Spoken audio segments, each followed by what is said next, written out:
ಇವಾಗ ನಿಮ್ಮ ಪ್ರೊಫೆಷನ್, ಯಾಕಂದರೆ ಇಷ್ಟು ವರ್ಷಗಳಿಂದ ತುಂಬ ಚಿರಪರಿಚಿತ ವ್ಯಕ್ತಿ ನೀವು ಸಮಾಜಕ್ಕೆ. ಇವತ್ತು ನಿಮ್ಮ ಪ್ರೊಫೆಷನ್ನಲ್ಲಿ ಏನಾದರೂ ಮೇಜರ್ ಚೇಂಜಸ್ ಇದೆಯಾ? ಯಾಕಂದರೆ ಇವಾಗ ಸೋಷಿಯಲ್ ಮೀಡಿಯಾದ ಜಮಾನ, ಸೋಷಿಯಲ್ ಮೀಡಿಯಾದಲ್ಲಿ ಏನೆಲ್ಲ ಬರುತ್ತೆ. ಮತ್ತು ಹಿಂದೆ ನೀವು ಈಗ ಒಂದು 20 ವರ್ಷದ ಹಿಂದೆ ಮಾಡ್ತಾ ಇದ್ದಂಥ ಸಂದರ್ಭಕ್ಕೂ ಈಗ ಪ್ರೊಫೆಷನ್ಗೂ ಹೇಗಿದೆ? ಏನಾದರೂ ಡಿಫ್ರೆನ್ಸ್ ಇದೆಯಾ? ಹೇಗೆ? ಬಹಳಷ್ಟು ವ್ಯತ್ಯಾಸ ಅಂತ ನೋಡ್ಬೋದು. ಯಾಕಂದರೆ ಸಮಾಜ ಬದಲಾವಣೆ ಆಗ್ತಾನೇ ಇರುತ್ತೆ.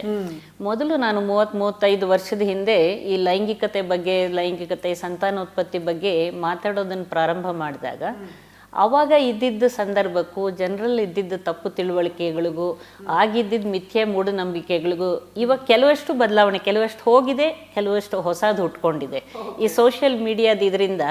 ಅದರಲ್ಲೂ ಯುವ ಜನಾಂಗದಲ್ಲಿ ಅವರಲ್ಲಿರುವಂಥ ಒಂದು ಆಸಕ್ತಿ ಮತ್ತು ಉದ್ರೇಕ, ಲೈಂಗಿಕತೆ ಬಗ್ಗೆ ಇರುವಂಥ ಒಂದು ತಪ್ಪು ತಿಳುವಳಿಕೆ, ಮತ್ತು ಒಂದು ಈ ಹೈ ರಿಸ್ಕ್ ಸೆಕ್ಷುವಲ್ ಬಿಹೇವಿಯರ್ ಅಂತ ಅಪಾಯಕಾರಿ ಲೈಂಗಿಕ ವ್ಯಕ್ತಿತ್ವ ಅಥವಾ ಅದರ ಜೊತೆ ಸಂಪರ್ಕಗಳಿಟ್ಕೊಳ್ಳೋದಾಗಲಿ, ಕಾಯಿಲೆಗಳು, ಮತ್ತು ಅವರಲ್ಲಿರುವಂಥ ಒಂದು ಆತಂಕ, ಭಯದಿಂದಾಗಿ ಅವರು ಒಂದು ಮದುವೆ ಮಾಡ್ಕೊಳ್ಳೋದಕ್ಕಾಗಲಿ ಅಥವಾ ಅವರ ಒಂದು ಸಂಗಾತಿ ಜೊತೆ ಜೀವನ ನಡೆಸೋದಾಗಲಿ, ಇದರಲ್ಲಿಗೆಲ್ಲ ಬಹಳಷ್ಟು ವ್ಯತ್ಯಾಸಗಳು ಬಂದಿದೆ.